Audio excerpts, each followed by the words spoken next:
dubi halin da Najeriya ta shiga ciki shine na farko, idan hali ya zama bala'i da ake kira mata ummu bihil balwa, ma'ana masifar ta shafi kowa, waye wannan masifar bata kashe ba?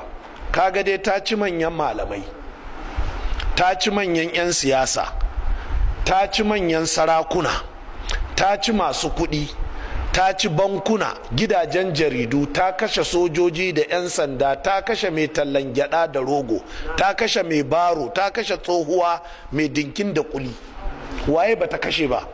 To wannan in bala'i ya kai irin haka jama'a, wawa ne ke cewa a zo a buga, wawa shi ke cewa a ci gaba da bugawa, amma mai hankali sai ce to a koma ga Allah.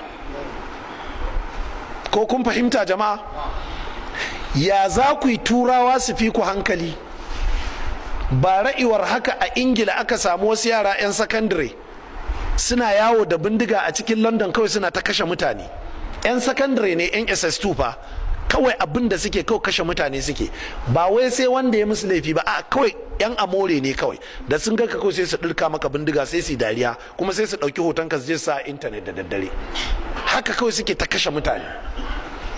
Wannan maganar jama'a, madadin a tura sojoji su ta musu ruwan bama-bamai, sai aka ce a koma majalisa a zauna.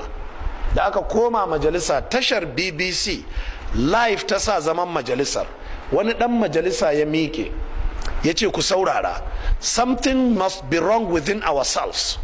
Ya ce akwai abin da ya faru a cikinmu, akwai abin da muke ba daidai ba, mu je mu tsaya mu yi tunani nan da 'yan kwanaki a dawo a zauna. Dukkan sai suka ce yes, a je a dawo. Bayan kwana uku aka je aka dawo, aka ce an gano kaza, an yi magudi kaza, an yi kaza, nan aka kashe wani yaro kaza, ba abin da aka yi nan kaza. Sai aka ce to kowa yadda a gyara, to an kafa kwamiti. Kafin sati ɗaya shi kenan masifar an neme ta an rasa.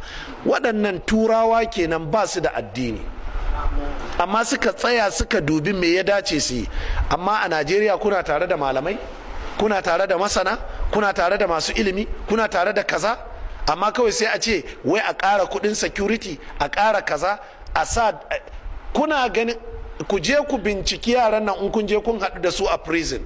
Na zauna da yaran nan a prison, ku je ku ji abin da suke cewa suke in suka tashi za su wuce da bom, wani lokacin zuwa suke su ɗauko soja su biya shi kuɗi ya ɗauki bom ɗin a cikin motar shi ya kai musu inda suke so.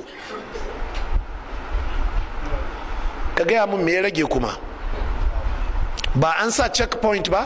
Ba an sa road block ba? Waye a road block ɗin? Mala'ika ne? Soja ne ko ɗan sanda? To sai ya ga soja a cikin uniform ya taho da motar shi, zai bincika ɗan uwan shi soja ne? To sai ya zama a cikin motar akwai bom. Wannan da ke gaba kuma su ne ake nema, ya ba shi 30,000 zai kai mai Kano.